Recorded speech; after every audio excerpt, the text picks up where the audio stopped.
भाजपा के खिलाफ एक हुआ विपक्ष दिखाई ताकत। मुजफ्फरनगर जिला पंचायत अध्यक्ष पद के लिए हो रहे चुनाव को लेकर भाजपा और विपक्ष एक दूसरे के आमने सामने इस कदर राजनीति में उतर आए हैं कि जिला पंचायत अध्यक्ष पद के लिए विपक्ष की महिला प्रत्याशी जरीन का नामांकन पत्र कैंसिल होने के बाद विपक्ष के सभी दल एक मंच पर जिला प्रशासन और भाजपा के खिलाफ धरने पर बैठ गए, जिसमें समाजवादी पार्टी, कांग्रेस, राष्ट्रीय लोकदल और भारतीय किसान यूनियन के नेता और कार्यकर्ताओं ने आज जिला कलेक्ट्रेट परिसर में सामूहिक धरना प्रदर्शन करते हुए जिला प्रशासन और भारतीय जनता पार्टी पर गंभीर आरोप लगाते हुए जमकर नारेबाजी करते नजर आए। भाजपा प्रत्याशी डॉक्टर वीरपाल निरवाल और भाकियू प्रत्याशी एवं विपक्ष के सभी दलों के समर्थित केंद्रीय मंत्री डॉक्टर संजीव बालियान के तहेरे भाई सत्येंद्र बालियान के बीच मुकाबला होगा। नामांकन के बाद ये दोनों ही आमने सामने हैं। भाजपा प्रत्याशी की कमान केंद्रीय राज्य मंत्री डॉक्टर संजीव बालियान थामे हुए हैं, तो वहीं विपक्ष की तरफ से भाकियू अध्यक्ष चौधरी नरेश टिकैत कमान संभाल रहे हैं। दोनों तरफ के सदस्यों के जोड़ तोड़ का प्रयास किया जा रहा है। जिला पंचायत में यहाँ 43 सदस्य हैं। भाजपा पहले दिन से ही 28 के समर्थन का दावा कर रही है। वार्ड 41 से जिला पंचायत सदस्य जरीन पत्नी सहनवाज ने भी संयुक्त मोर्चे की ओर से जिला पंचायत अध्यक्ष पद के लिए नामांकन पत्र दाखिल किया था, लेकिन निर्वाचन अधिकारी द्वारा जरीन का नामांकन कैंसिल कर दिया गया, जिस पर आज समाजवादी पार्टी, कांग्रेस, रालोद और भाकियू ने संयुक्त रूप से जिला कलेक्ट्रेट परिसर में जिला प्रशासन और भाजपा के खिलाफ धरना प्रदर्शन किया। मुजफ्फरनगर से इंडिया प्लस न्यूज के लिए तनवीर मलिक की रिपोर्ट। चला है, क्या वजह रही है और जिला प्रशासन किस तरह से जिला पंचायत चुनाव उसमें गड़बड़ी कर रहा है? देखिए, ये तो जब मेंबर्स के चुनाव हुए थे तभी गड़बड़ी होगी थी। गुड्डू बेल्डा को जबरदस्ती हराया गया, वीरपाल निरवाल को जिताया गया।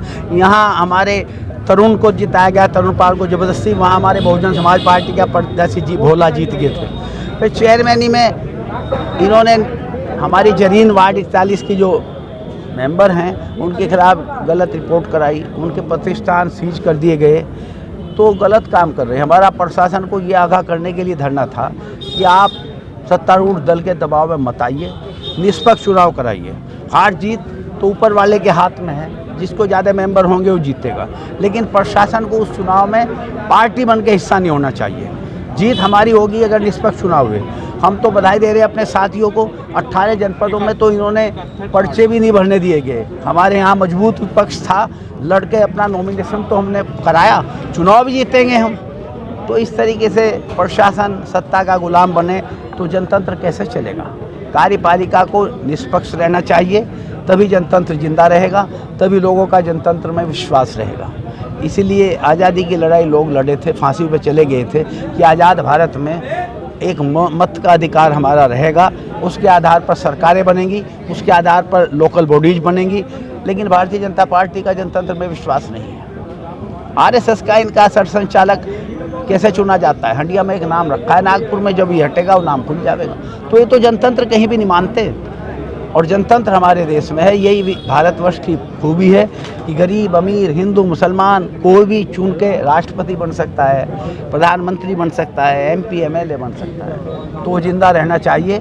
आज हम उसी लड़ाई को लड़ने के लिए यहाँ इकट्ठे हुए थे और इस विश्वास से हुए थे कि प्रशासन हमारी बात पर गौर करेगा, वरना हमें गांधीवादी तरीके से, अहिंसात्मक तरीके से लड़ाई आगे भी लड़नी पड़ेगी। उससे हम पीछे नहीं हटेंगे। जो संविधान प्रदत्त हमें अधिकार है उसको हम रखते हुए अगर हमारी मांगें नहीं मानी जाती तो इस आंदोलन को हम आगे बढ़ाएंगे। आज तो सांकेतिक धरना था, आगे हो सकता है हमें जेल भरों तक भी जाना पड़े, लेकिन हम संविधान की रक्षा के लिए, जनतंत्र की रक्षा के लिए बराबर संघर्ष करेंगे।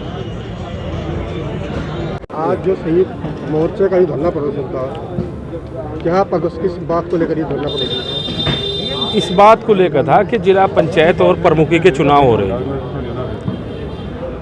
और प्रशासन का कार्य, हम ये चाह रहे थे कि चुनाव लोकतंत्र है, प्रजातंत्र है, निष्पक्ष चुनाव होने चाहिए।